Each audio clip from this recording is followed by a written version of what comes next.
Hola, ¿cómo están? Bienvenidos a nuestro programa En Palabras Simples, un espacio del canal del Poder Judicial que busca hablar en palabras simples, como dice su nombre, acerca de temas judiciales para que ustedes los entiendan de mejor manera. Hoy me acompaña la abogada Catalina Delgado. Ella es parte del estudio Hermosilla y Compañía y además asesora a la Fundación Daya. Además nos encontramos con nuestra periodista Francisca Campos, que nos va a contar sobre el tema de hoy. Francisca, ¿cómo estás? Hola Sebastián, bien, ¿y tú? Así es, hoy tenemos un tema que ocurrió en abril de este año, en marzo, en realidad, luego que 3 carabineros ingresaran a una casa e incautaran plantas de marihuana que eran para uso medicinal. Para conocer más de este caso, los invito a revisar la siguiente información. En marzo, Carabineros ingresó a la casa de Ricardo Budín y lo detuvo por la tenencia de plantas de marihuana. Una denuncia anónima alertó a la autoridad. Ricardo Budín presentó un recurso de protección argumentando que la marihuana era para tratar una enfermedad que sufre su hijo llamada el síndrome de West.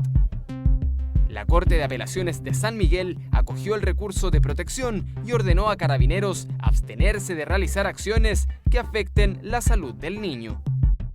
El Tribunal de Alzada agregó que la Ley 20.000 persigue el microtráfico de drogas y no prohíbe el cultivo de marihuana para fines terapéuticos. Como lo veíamos en la nota que acabamos de revisar, es un caso que marca precedentes no solamente sobre el uso medicinal de la cannabis, sino también de esta orden que se entregó a Carabineros, en donde no pueden volver a ingresar a este domicilio. Catalina, la ley 20.000 finalmente dice en su artículo 4 que el uso medicinal se autoriza en el fondo. ¿Qué pasa entonces con estos casos que vemos hoy en día y que no es el primero? ¿Por qué ocurren? Bueno, primero porque hay que tener claro un paradigma básico del derecho penal, que es que cualquier conducta que no esté prohibida se encuentra entonces permitida para el ciudadano. Esa es la premisa, la libertad del ciudadano. Entonces, cuando nosotros revisamos la ley 20.000 y las conductas que castiga, está claramente identificado que las conductas, si bien pueden ser materialmente las mismas, cultivar, por ejemplo, el fin para el cual están orientadas es lo que distingue una conducta que es lícita de otra que es ilícita. Así, por ejemplo, si yo cultivo para vender a persona indeterminada, entonces estoy incurriendo en una conducta de las que castiga la ley 20.000. Por otro lado, si yo cultivo para proveerme para uso personal, así también como medicinal, yo estoy claramente usando aquellas facultades que me reconoce la Constitución y también las leyes. Claro, igual en ese sentido la ley como que tiene un tema de que por un lado persigue muy claramente el microtráfico y el tráfico en general, pero por otra parte quedan una serie de vacíos que se prestan para que hoy en día uno no pueda hablar. Yo creo que uno no puede hablar de que hoy es legal utilizar la marihuana de manera medicinal. Yo creo que hoy día no está prohibido más que todo en la ley. Claro. Lo que quiero agregar es además un vacío en donde no especifica tampoco cuánta marihuana puede tener una persona en la casa, porque claro, autoriza el uso personal, exclusivo en el tiempo, pero ¿cómo? Claro. Bueno, eso es justamente a lo que me refiero con el paradigma como base de la actuación pública, por así decirlo. Todos los ciudadanos pueden actuar legalmente, constitucionalmente, mientras no haya una prohibición expresa por parte de la ley. Entonces, por así decirlo, lo que tú dices de que no hay una legalización del consumo, cultivo para uso personal de cannabis, no es necesario, porque mientras no haya una ley expresa que lo prohíba, yo tengo todo el derecho de hacerlo, así como tengo derecho de caminar por la calle. Mientras no haya una ley específica que lo prohíba, eso es legal. Lo que tiene que ver con estas falencias, por así decirlo, normativas, yo no las veo tales. Por supuesto, cuando se trata de conductas que van dirigidas al tráfico, con lo que debe contar el ente persecutor, que es el Ministerio Público, es con pruebas que se orienten a dar por acreditados esos hechos. Por supuesto, hay una política criminal, por así decirlo, establecida como por lineamientos de ciertos órganos públicos que han tendido, no solo en nuestro país, sino que en el mundo, en la guerra a las drogas, por así decirlo, a perseguir al consumidor. Pero eso justamente se escapa de lo que establece nuestra ley 20.000, que está orientada a sancionar el tráfico. Sin embargo, hoy día nos encontramos con que, si bien hay un tema de que, claro, todavía no hay una un uso claro, me parece, de la ley en específico, porque eso se puede ver también en los diferentes fallos que se van dando con mismos casos. O sea, una persona en un caso puede tener una planta y resulta que queda libre porque no tiene antecedentes, pero esa otra persona en otro lugar puede tener una misma planta y puede quedar detenida por tráfico. O sea, como que eso de la ley, como que aún todavía a mí me parece como que no hay una cosa clara en ese sentido.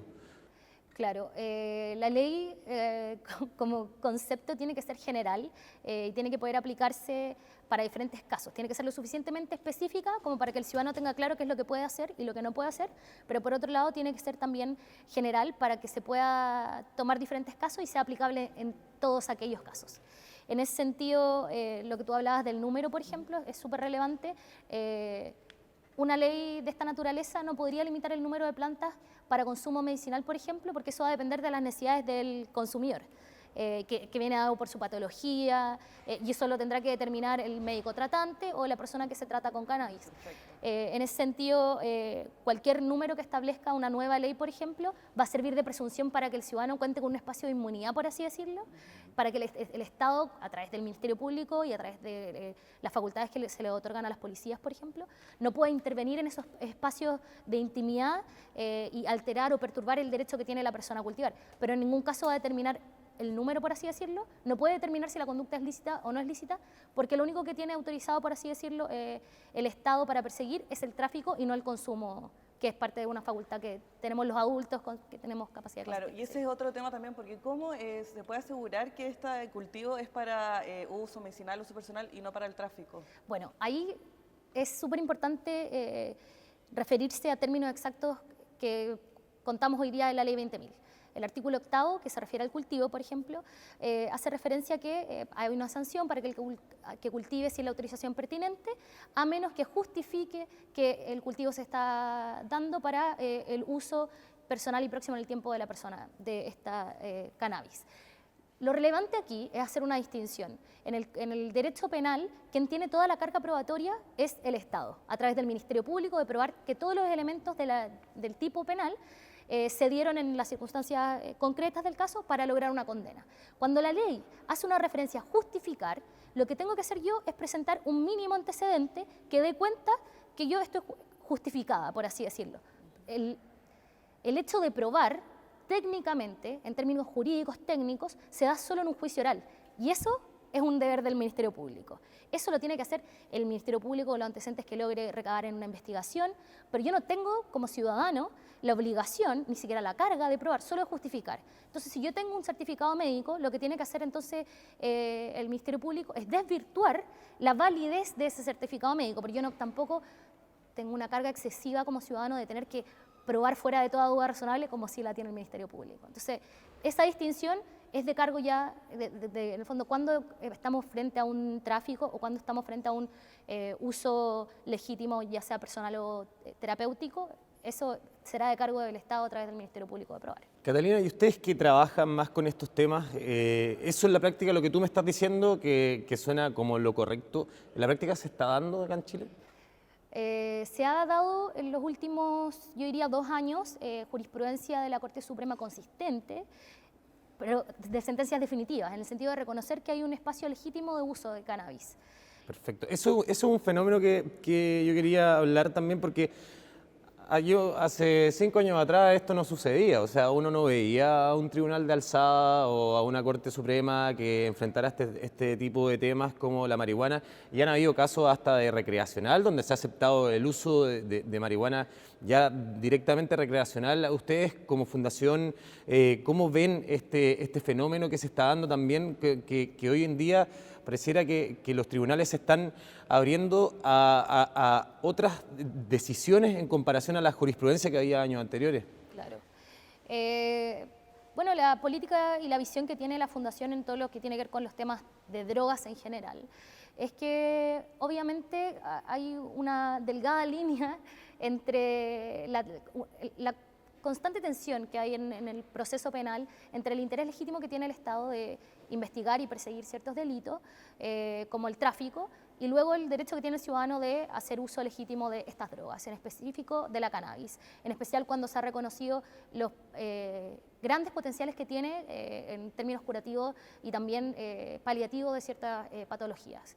En ese sentido, se ve una transformación social que se ha reflejado también en la jurisprudencia y también que ha venido por la visibilización de estos potenciales justamente, que tiene que ver con cuestiones terapéuticas, pero también con una cuestión de derechos humanos, de espacios de intimidad donde el Estado no puede intervenir, que se ha visibilizado porque la gente también ha sido valiente ponerlo en la agenda pública y decir, si yo decido consumir cannabis o no, es algo que tengo que decidir yo y el Estado no puede, en el fondo, inmiscuirse en ese tema. Entonces estamos hablando que se tratará de un cambio de paradigma también.